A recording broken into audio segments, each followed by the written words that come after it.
اسی میں سے ایک چیز ہے الیکشن اور ووٹ، جس کے متعلق اکثر مسلمان یہ سمجھتے ہیں کہ اس کا دین سے کوئی لینا دینا ہی نہیں ہے۔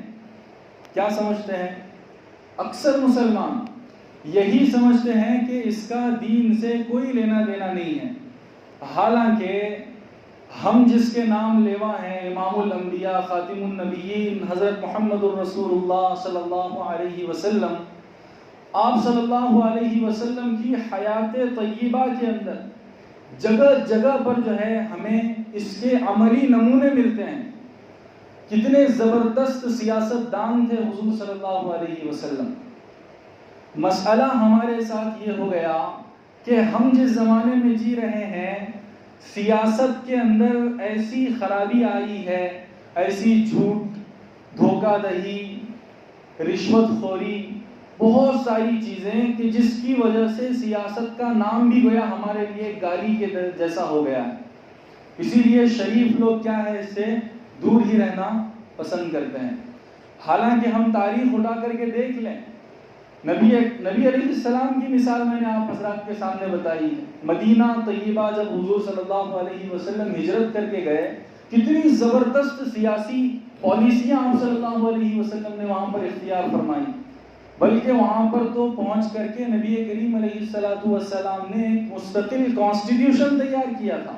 یہ اصول اور ضوابط ہیں یہاں پر مدینہ کے اندر، جو قومیں بھی بستی ہیں وہ تمام کے تمام ان اصول کے اوپر عمل کریں گے، ان قوانین کے اوپر عمل کریں گے۔ اور یہ دنیا کا سب سے پہلا کانسٹیٹیوشن تھا جو تحریری شکل میں وجود میں آیا تھا۔ اس کے بعد ہی کئی سارے ممالک نے اس کے اوپر عمل کرتے ہوئے اپنے اپنے ممالک کے حساب سے کانسٹیٹیوشن کو لکھا ہے۔ تو بھئی ہماری تو تاریخ ہی اس سے بھری پڑی ہے۔ لیکن جیسا کہ میں نے ابھی بتایا کہ ہمارے ساتھ مسئلہ یہ ہو گیا ہے کہ یہاں پر جو خرابیاں، جو برائیاں، جو فسادات، جو جھوٹ اور دھوکہ دہی اور رشوت خوری جیسی بری اور گندی چیزیں اس میں شامل ہو گئی ہیں، تو ہم لوگ یہ سمجھنے لگے کہ گویا سیاست سے اسلام کا کوئی تعلق ہی نہیں ہے۔ یہ ہماری غلط فہمی ہے، بہت بڑی غلط فہمی ہے، اور جب تک اس غلط فہمی کو مسلمان دور نہیں کر لیتے تب تک مسلمانوں کی ترقی مشکل ہے۔ دیکھیے نبی کریم علیہ السلام کی ایک حدیث مبارکہ میں نے ابھی آپ حضرات کے سامنے پڑھی، جس کے اندر آپ صلی اللہ علیہ وسلم یہ فرماتے ہیں، ان الناس اذا رأوا الظالم فلم يأخذوا على يديه، کہ اگر لوگ ظالم کو ظلم کرتے ہوئے دیکھتے ہیں، اس کے باوجود اس کے ہاتھوں کو پکڑتے نہیں ہیں، اوشک ان یعمهم اللہ بعقاب، تو آپ صلی اللہ علیہ وسلم ڈرا رہے ہیں کس بات سے کہ ممکن ہے، ہو سکتا ہے کہ اللہ تبارک و تعالیٰ ان ظالموں کے ساتھ ساتھ ان تمام لوگوں کو بھی جو ظلم کو دیکھ کر خاموش ہیں، ان کو بھی اپنے عام عذاب کے اندر گرفتار کر لیں، مبتلا کر لیں۔ اس حدیث پاک سے اگر جو ہے ہم موجودہ حالات کے حساب سے فٹ کرنا چاہیں، بالکل فٹ ہوتی ہے۔ ہم یہ دیکھ رہے ہیں کہ چناؤ ہوتا ہے، اس میں ایسے ظالم اور جابر لوگ آتے ہیں جو لوگوں کے اوپر ظلم کرتے ہیں، اس کے باوجود بھی اگر ہمارے پاس یہ قدرت ہے کہ ہم بھی اس کے اندر شامل ہو کر کے ان کے اس ظلم کو کسی نہ کسی درجے میں کم کر سکتے ہیں، تو ہم پر یہ ضروری اور لازم ہوتا ہے اس حدیث مبارکہ کے ذریعے کہ ہم اس میں حصہ لیں۔ یہ ضروری اور لازم ہوتا ہے۔ یہ بات نہیں ہے کہ جو ہے سیاست کا اسلام سے کوئی تعلق نہیں ہے۔ اور دوسری بات بہت ہی مختصر وقت ہے، مختصر انداز میں پیش کرنا چاہوں گا، ہم جو ووٹ ڈالتے ہیں اس کی شریعت کے حساب سے کیا حیثیت ہے؟ علماء کرام نے 4 حیثیتیں بتائی ہیں۔ ہم جو ووٹ جا کر کے ڈالتے ہیں، شریعت میں کیا اس کا حکم ہے؟ 4 حیثیتیں بتائی ہیں۔ سب سے پہلی حیثیت گواہی کی ہے۔ ہم جا کر کسی آدمی کو بھی، کسی بھی امیدوار کو ووٹ ڈال رہے ہیں تو گویا ہم گواہی دے رہے ہیں اس امیدوار کے تعلق سے کہ ہم یہ گواہی دیتے ہیں، میں یہ گواہی دیتا ہوں کہ یہ امیدوار اس پوسٹ کے یا اس کرسی کے لائق ہے، یہ اس کا اہل ہے، یہ اس کے قابل ہے، یہ گواہی میں دے رہا ہوں۔ اور گواہی کے تعلق سے قرآن پاک اور احادیث نبویہ کے اندر تو بہت ساری احادیث ہمیں ملیں گی کہ جھوٹی گواہی دینے پر کتنی سخت قسم کی وعیدیں آئی ہیں۔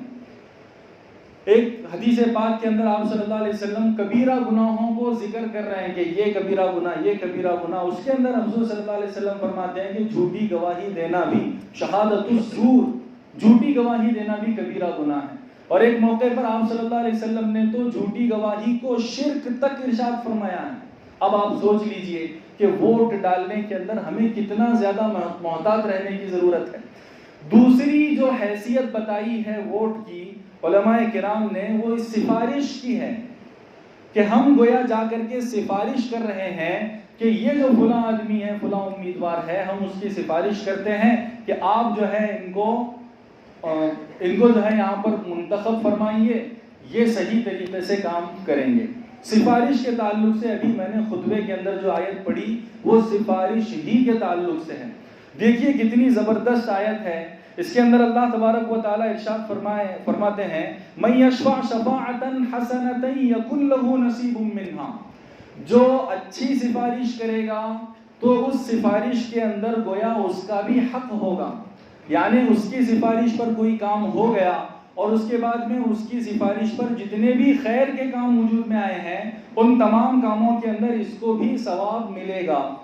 اور آگے اللہ تبارک و تعالی ارشاد فرماتے ہیں وَمَن يَشْفَعْ شَفَاعَةً سَيِّئَةً يَكُنْ لَهُ كِفْلٌ مِّنْهَا، اور جو غلط سفارش کرے گا، بری سفارش کرے گا، جہاں سفارش نہیں کرنی چاہیے تھی وہاں پر جا کر کے یا اس آدمی کی سفارش کرے گا تو پھر وہ آدمی آ کر کے اس کے ذریعے سے جو بھی برے کام وجود میں آئیں گے ان تمام برے کاموں کے اندر اس کا بھی حصہ ہوگا۔ دیکھیے کتنی خطرناک قسم کی آیت ہے۔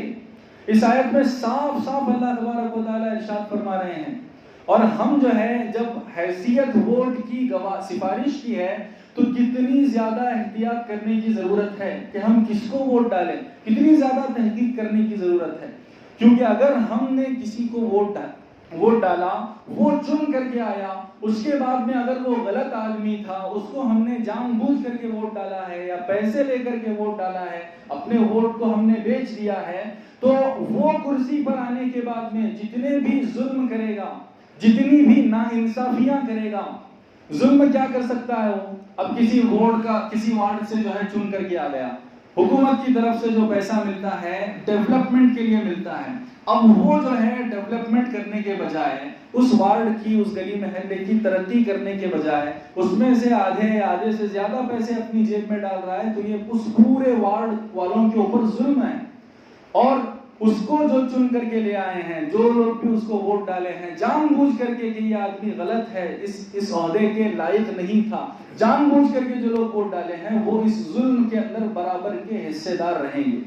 قرآن کریم کی اس آیت مبارکہ کے ذریعے میں بتا رہا ہوں، یہ میں اپنی طرف سے کوئی بات نہیں بتا رہا، اس آیت کریمہ کے ذریعے وہ اس کے ذمہ دار ٹھہریں گے۔ جو کوئی بھی وہ ظلم کرے گا اس کرسی پر بیٹھ کر کے، اس حق کو استعمال کر کے، تو ہمیں بہت زیادہ احتیاط کرنے کی ضرورت ہے۔ ایک تیسری حیثیت جو ووٹ کی بتائی ہے علماء کرام نے، وہ مشورے کی ہے، اور ہم سب جانتے ہیں کہ مشورے کے اندر صحیح رائے دینا، جو جس کا حق رہتا ہے اسی کے مطابق رائے دینا، یہ ہمارے لیے ضروری ہوتا ہے۔ اور جو چوتھی چیز ہے، چوتھی حیثیت ہے ووٹ کی، وہ ہے وکالت کی۔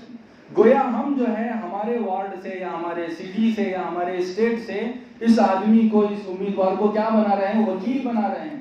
اب آپ سوچئے، ہم اپنے کسی ذاتی چیز کے اندر کسی آدمی کو وکیل بناتے ہیں تو کیسا وکیل چنتے ہیں؟ اچھا وکیل چنتے ہیں نا، جو ایماندار ہو، دیانتدار ہو، یا جو 2 نمبری ہو، اس کو ہم چنتے ہیں۔ اب یہاں تو بہت زیادہ احتیاط کی ضرورت ہے، کیونکہ یہاں پر صرف میرے اکیلے کا مسئلہ نہیں ہے، بلکہ یہاں پر پوری قوم کا، پوری ملت کا مسئلہ ہے۔ تو کیسے امیدوار کو ہم چنیں، اس کے اندر یہاں پر تو اور بھی زیادہ احتیاط کی ضرورت ہے۔ تو بہرحال کہنے کا مقصد یہ ہے کہ ایک مسلمان جب بھی کوئی کام کرتا ہے تو وہاں پر اسلام کی، قرآن کریم کی، حدیث کی رہبری موجود ہوتی ہے۔ ایسا نہیں ہے کہ کسی بھی شعبے کے تعلق سے اسلام نے کوئی رہبری نہ دی ہو، کوئی رہنمائی نہ فرمائی ہو، بلکہ ہر شعبے کے تعلق سے اسلام کی رہبری ہمیں ملتی ہے، اور مسلمان کا کوئی بھی کام شریعت کے خلاف نہیں ہوا کرتا۔ اس لیے ہمیں چاہیے کہ ہم جب بھی کسی کو ووٹ ڈالنے کے لیے جائیں گے تو اچھی طریقے سے احتیاط کریں، تحقیق کریں، تحقیق کرنے کے بعد جس آدمی پر بھی ہمارا دل مطمئن ہو جائے کہ ہاں یہ اس قابل ہے تو ہم اس کو پھر ووٹ ڈال سکتے ہیں۔ اللہ تبارک و تعالیٰ مجھے اور آپ کو عمل کی توفیق عطا فرمائے۔